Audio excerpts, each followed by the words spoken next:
the Louisiana Hayride. Come along, everybody, come along. Come on, Louisiana ride. We're gonna have the Louisiana Hayride tonight. Yes, it's Saturday night and time for one of America's most colorful country music shows, starring some of the nation's top entertainers.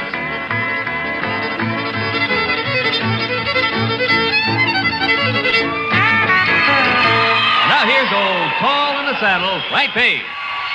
Thank you, Norm, and good evening, everybody. Welcome to a very special edition of the Louisiana Hayride. You're in for some good rockin' tonight as we showcase the brash, innovative stylings of the most legendary hillbilly cat to ever prowl the hayride stage, Elvis Presley. Elvis was just 19 years old and fresh from his first Sun Records recording session when he made his debut on the Louisiana Hayride in the fall of 1954. He came to us quiet and unsure. There was no snarl, no hip and leg gyrations. He was just starting out, and it would be many more months before Elvis would fully understand what audiences needed from him and what he so desperately needed from them. He was there to learn, to grow, to find himself as an artist. I had the pleasure of introducing Elvis to radio audiences worldwide that crisp fall evening, and saw firsthand the raw, savage talent that would one day make him king of rock and roll. Tonight I'll take you backstage at the Hayride and on the road with Elvis. I'll play for you the music as it happened, in hopes that you might somehow come to know him as I did, that you might come to understand what his ideas, his emotional presentation did to shake the solid foundation of country music, both at the Louisiana Hayride and throughout the world. If I do my job well, you'll watch Elvis grow and witness for yourself the birth of an ocean and the beginning of a career unmatched in music history. So come along, everybody come along. The show's about to start, and we don't want to be late. It's Saturday night, October 16th, 1954, and our setting is Shreveport, Louisiana, a medium-sized oil town on the banks of the Red River in northwest Louisiana, just 13 miles from the Texas line. My employer, KWKH, is in its 7th year of broadcasting the Louisiana Hayride, a 3.5-hour country music program called by many the Junior Grand Ole Opry. But this is no showcase of made talent. The Hayride is a place where acts are developed and stars are born. Nicknamed the Cradle of the Stars, the Hayride by this time has already given rise to such popular country artists as Hank Williams, Kitty Wells, the Wilburn Brothers, Webb Pierce, Slim Whitman, Red Savine, Jim Reeves, and many others.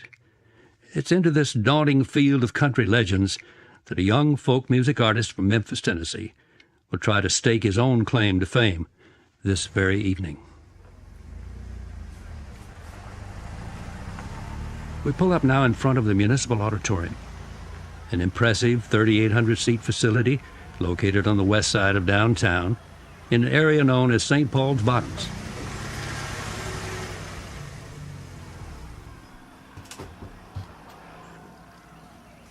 At the turn of the century, this neighborhood was part of one of the largest legal red light districts in the country. Madam Annie McCune had the biggest house and the prettiest gals, and on a Saturday night back then you'd likely find a little-known blues man by the name of Leadbelly strumming his guitar from one of the porches as the ladies of the evening sashayed by on the arms of their gentlemen callers. In 1929, work was completed on the auditorium, a memorial to those who gave their lives in the Great World War. It rises several stories in the air from center stage, and the acoustics are incredible. Nowadays, the area supports an array of modest businesses, a honky-tonk or two, furniture stores, and car dealerships. Looked like a good crowd gathering out front. Tickets are selling briskly at 60 cents for general admission and $1 for the reserve section. Children get in for half price. Cokes and popcorn are a nickel each. 2,816 fans of country music, give or take a few, will pass through these doors tonight, little knowing their music, indeed their world, is about to change forever. Let's avoid the crowd and head around back to the stage entrance. Even at night, the auditorium is a magnificent and imposing structure. Notice the beautiful brickwork that makes this a true showplace, and I might add, provides an excellent foothold for little Terry Walton as he and his friends scale the building and disappear through an open second-story window. Don't worry, kids. We won't tell. We're sneaking in, too. Headlining tonight's show is Oklahoma native Floyd Tillman, most famous perhaps for his hit, Slippin' Around. Over there is Betty Amos, pretty, petite crowd pleaser from Roanoke, Virginia. Yep, the hayride draws them in from near and far. Betty's talking with Officer Jack Ford, known around these parts as the Singing Policeman. Behind them were staff musicians Hoot Raines and Curly Herndon, a popular duo that used to back Slim Whitman. Martha Lawson looks nice tonight in her all-white outfit with that big white cowboy hat. The current heartthrob among the ladies these days is that young fella right there, Tibby Edwards. Tibby is a certified Cajun from South Louisiana, and he's quite the ladies' man both on stage and off. And speaking of South Louisiana, there's Jimmy C. Newman, who hails from deep in the bayou country near Big Mamou. Jimmy's just had a hit with Cry, Cry, Darling, and he's quick to tell you the C in his name stands for Cajun. City folks call it hillbilly music, backwoods noise played by barefoot moonshiners with toothless grins and straw hats, but we know better. There seems to be almost as many people backstage as there are out front. Singers, fans, musicians, agents, managers, promoters, you name it. Folks wander around backstage and in and out of the dressing rooms all night long. This is their big Saturday night social event. Chance to mingle, trade guitar licks, see and be seen, maybe even book a tour or ink a record deal. A search of the dressing rooms or coat pockets might even turn up a flask or two of whiskey, but you didn't hear it from me. The larger main dressing rooms are just up those stairs over there, but we got a few tucked in the corners as well. Number 2 is occupied by Merle Kilgore, 20-year-old disc jockey from nearby Spring Hill. Tonight he'll sing More and More, a song he wrote for Webb Pierce. It debuted last week and will ride the charts for the next 29 weeks, becoming Webb's 8th #1 hit record. The Hayride doesn't have an artist services bureau, at least not yet. But if you're looking for a booking agent, manager, talent scout, sideman, teacher, songwriter, just somebody to jam with, you'll find them all in this man, Tillman Franks. Thank you, Frank. Tillman managed Webb and Slim Whitman during most of their time here, and now reps Johnny Horton and the duo Jimmy and Johnny. Coming off stage now is the producer of our show and chief MC, Horace Logan. He's dressed the part of the bad guy tonight in his all-black cowboy outfit, but Horace has a big heart and has helped a lot of folks up the ladder of success. Those pearl-handled revolvers he's toting are real, incidentally. Last year, Webb bet him folks would never buy that silly song, Bimbo, that had recently been cut by one of our announcers. Well, Jim Reeves sold 600,000 copies of Bimbo and cost Webb a couple of fine firearms. Horace has worn them every Saturday night since. It's just about 9 o'clock now, and the Hayride's beginning its second hour of broadcast. In just a few moments, I'll be introducing to the world that young man over there in the pink jacket. Black shirt, clip-on bow tie. Kind of stands out all among those bright Western outfits, huh? Those two fellas with him, sidemen, Bill Black, Scotty Moore.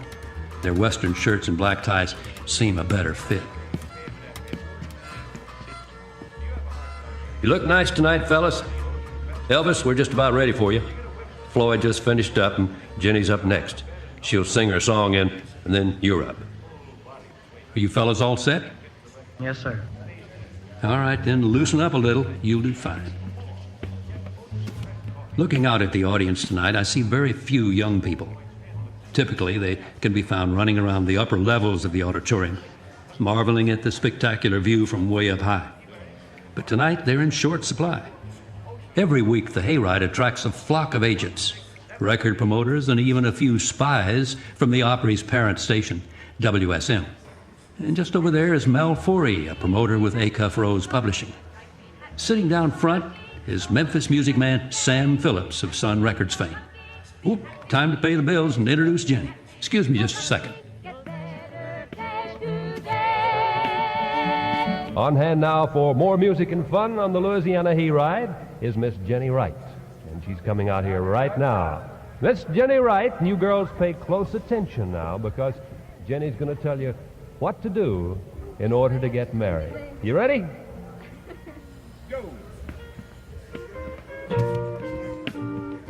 As I was saying, Sam Phillips accompanied Elvis, Scotty, and Bill on their trip down here yesterday, and now sits nervously on the fourth row awaiting the debut of his top recording artist.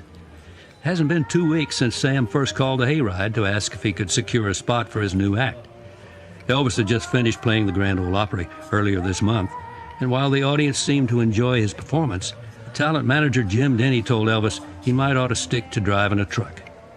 This discouraged the teenager, and Sam knew he had to do something to get the momentum building again. He spoke first with Tillman, who referred him over to Pappy Covington. Pappy is the building manager for the auditorium and acts as a talent booker for the show. Together, they approached Horace.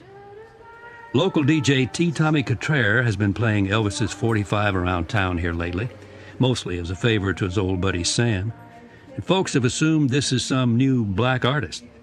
The A-side features That's All Right Mama, a blues song that was cut about 15 years ago by Arthur Big Boy Crudup, and the flip side is a bluesy rendition of Bill Monroe's Blue Moon of Kentucky. Neither Elvis nor these two songs really fit the hayride or the country music pattern of today. But Tillman thought Horace should give it a listen anyway. If the truth be known, Tillman was trying to free up Jimmy and Johnny for some higher-paying gigs out of town, and filling the spot with Elvis seemed like the quickest and best solution. As far as recordings go, we've heard a lot better and certainly a lot worse, but this one has something special about it.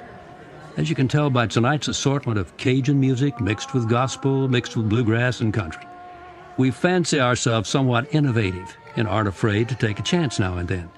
It was the consensus of the group a few weeks back to give the kid a shot, so here he is. If you ask me, Elvis looks more than a little scared this evening, but from the sound of things going on behind me, so is Jenny Wright. Now quieten down now so she can finish up and we can get on with Elvis Presley's first live performance on radio and his introduction to the world.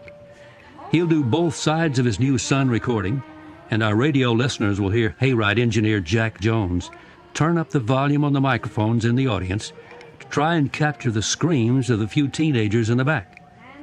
The rhythmic clicking sound you'll hear on the first song is sideman Bill Black hitting his ring against the upright bass as he plays along.